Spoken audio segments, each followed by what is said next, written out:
कैसे हो भाई लोग? क्या हाल है? आई होप आप सब मज़े में होंगे।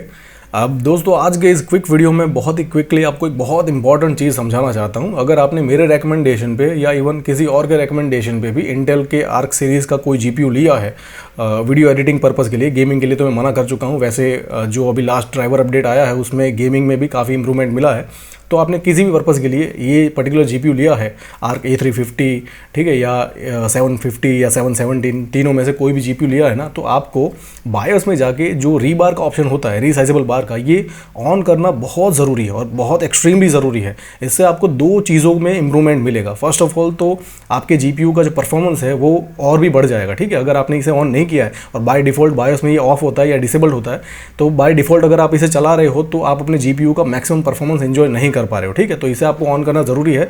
इससे आपके जीपीयू का परफॉर्मेंस भी बढ़ता है, प्लस दूसरी जो चीज़ है वो है स्टेबिलिटी भी एक्सट्रीमली बढ़ जाती है, ठीक है। अब मैंने जब से इसे लिया है ना, तब से मैंने इसको लगा दिया था और ये रीबार का ऑप्शन मैंने ऑन नहीं किया था। तो मुझे एक दिक्कत आ रही थी वीडियो एडिटिंग में, तो जैसे मैंने पिछले वीडियो में आपको बोल दिया था कि बहुत फिनोमिनली वर्क करता है, कोई भी इशू नहीं है।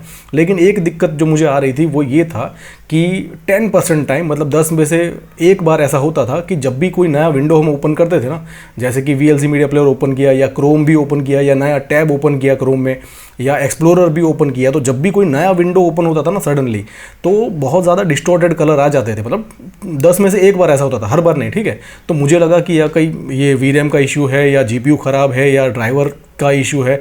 ड्राइवर के भी इसके इशू चल रहे हैं, तो ड्राइवर में भी अपडेट आते रहते हैं। मैंने जब से लिया तब से 3 बार ड्राइवर का अपडेट आ चुका है। तो मुझे इनिशियली ये लगा कि ये ड्राइवर का इशू हो सकता है, इंटेल वाले इस पर वर्क भी कर रहे हैं, ड्राइवर के अपडेट आते रहते हैं। तो मुझे लगा कि with the passage of time ये सही हो जाएगा, ठीक है। लेकिन 1-2 अपडेट करने के बाद भी ये सॉल्व नहीं हुआ, तो फिर मैंने इसको खंगाला कि ये सॉल्व कैसे किया जाए। तो जैसे ही मतलब ऐसे डिस्टॉर्टेड कलर आते थे तो उसको विंडो को बंद करना पड़ता था और वापस से ओपन करे तो वो नॉर्मल चलती थी। मतलब ऐसा कोई ड्रास्टिक इशू नहीं है कि ब्लू स्क्रीन आके बंद हो जाता था सिस्टम, ठीक है। ऐसा कोई मेजर इशू नहीं था, लेकिन ये एक इशू था जो कि बहुत बड़ा तो नहीं कह सकते, लेकिन एक इशू है, ठीक है, होता था।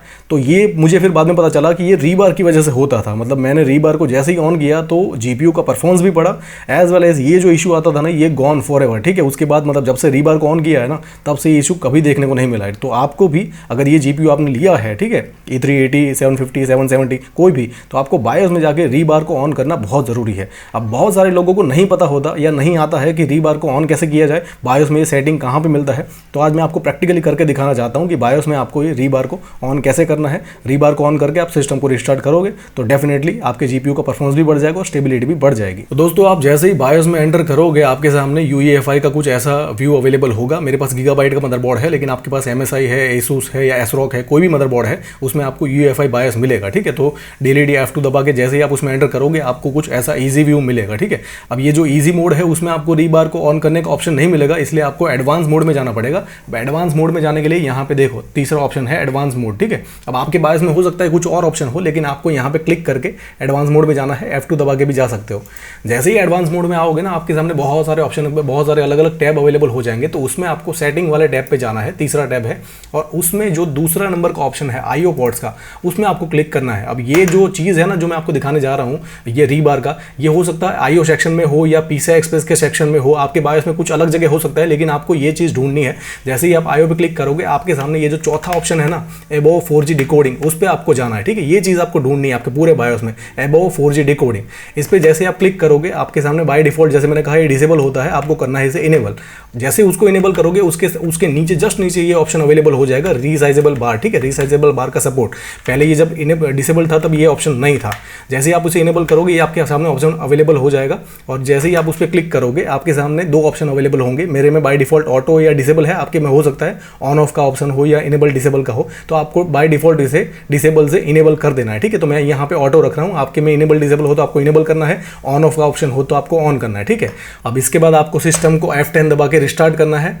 तो जैसे ही आप ये रीबार को ऑन करके F10 दबा के एग्जिट पे क्लिक करोगे, सिस्टम रिस्टार्ट होगा और उसके बाद आपके ग्राफिक्स कार्ड का परफॉर्मेंस भी बढ़ जाएगा, एज वेल एज स्टेबिलिटी भी बढ़ जाएगी और आपको कोई भी इशू नहीं आएगा, ठीक है। आई होप जो भी बताया, जो भी समझाया, सब कुछ सही से समझ में आ गया होगा, लेकिन फिर भी कोई इशू है तो पूछो, I definitely answer you. Thank you so much.